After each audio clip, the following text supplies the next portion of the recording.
So I guess a useful starting point for the question of A-level politics and sort of taking an introduction to the subject of A-level politics would be to ask the question, what actually even is politics?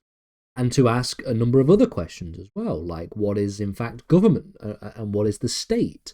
These are the three questions that we're going to be asking in these three introductory videos. In this first one, we are going to talk about the question of what actually even is politics.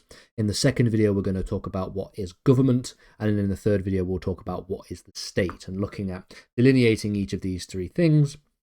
And in doing so, we will be touching upon some ideas and concepts that you're going to become even more familiar with over time, because we're going to talk about things like the idea of power, the idea of separation of powers, the idea of state institutions, and all these different kinds of things.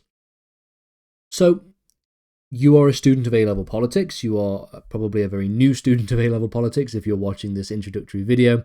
So let's ask this question then. What actually is politics? And a useful point to begin with might be a famous quote by an individual by the name of Harold Laswell. Harold Laswell famously defined politics as who gets what, when, and how.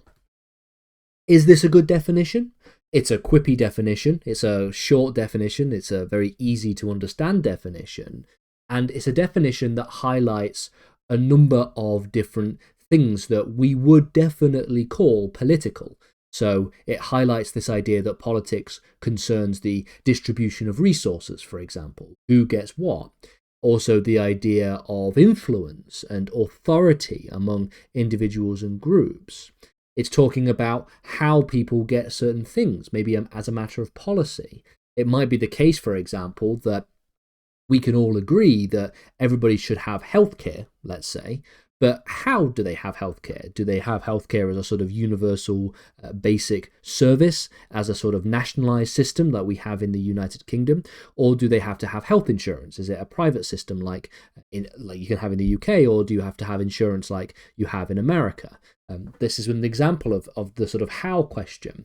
And the who gets what, of course, is about the distribution of resources. This is also a definition that I quite like in the sense that it sort of ties politics to another area of study that some of you may be doing, which is economics. If you think about economics, one of the first questions of what is economics is basically this idea of the fact that there are unlimited wants and needs, but there are limited resources. So the who gets what is also a sort of economic question, and so there's a sort of link there that you can draw. But let's just think about politics as a more general definition then.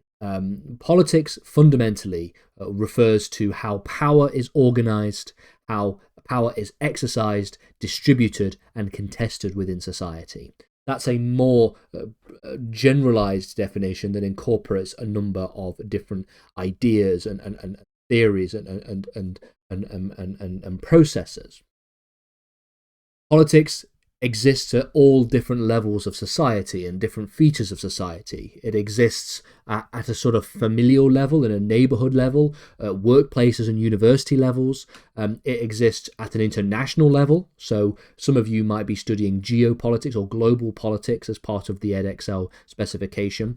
It, of course, exists at the national level that we're going to be studying in this series of lessons. It also exists at the local level. It exists at a sort of regional level, such as the European Union, a sort of regional politics. And so this idea about politics is linked with this idea of power and this idea of authority. Now, fundamentally then, when we think about power and authority, we can suggest that politics involves the struggle to influence or to control collective decision-making. There are basically a lot of things that, in order for a society to operate, there needs to be decisions that are made. And politics involves this struggle in getting people to try and essentially make decisions that you want them to make. That's an example of how we can define politics. Power in this regard is defined as the ability to get others to act, and authority refers to the legitimacy of that power, whether that be traditional, charismatic, maybe it could be legal or rational. we can outline this idea in a quite quippy way by referring to the famous sociologist Max Weber, who suggests that politics as a vocation. It's an idea that politics is a vocation. Necessarily within this definition, then, we would suggest that politics exists as a result of the fact, partially as the result of the fact, that there are competing interests. Politics involves a conflict around a number of different things. There's sort of conflict and competition about material resources. So politics, in some ways, is about having a certain amount of money and services or welfare and trying to distribute that in a way that is best for everybody or best for a certain number of people. What is the best way of distributing resources and wealth? But it also involves a conflict over cultural values and identities.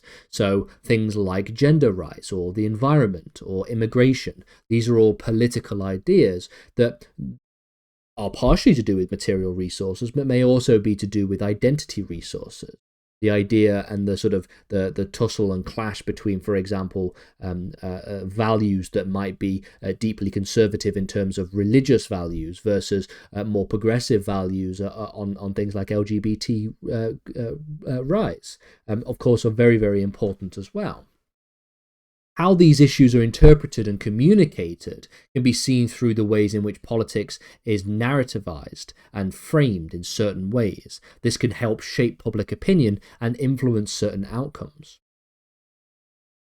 Politics involves formal processes and institutions making decisions. This might be through elections, through legislatures, through executives, and through courts and bureaucracies. But in addition to this, these are the sort of more formal institutional processes. There are informal actors like interest groups or the media or activists or lobbying groups that can also play a key role as well. I also want to finally make a point that there is a distinction between politics, the study of politics, which refers to the actual practice and process of doing politics, so how decisions are made, who governs, how power is used, and this idea of political science, the idea of the more academic study of politics, looking at applying empirical methods and more theoretical methods to analyze political behavior, institutions and policy outcomes. Usually when you do politics, you're doing so from a particular lens. Maybe you're a left-wing activist or a right-wing activist or an environmental activist. You're doing it through a particular, we could say, a particular bias. Whereas political science tends to be a little bit more neutral and tries to understand why people vote in the way they do, and how things happen, and the reasons why things happen in certain ways. That's just a distinction that I want to make before we move on in the next lesson to talking about what actually is government and what is the state. Those are the final two videos in this introductory series of lessons.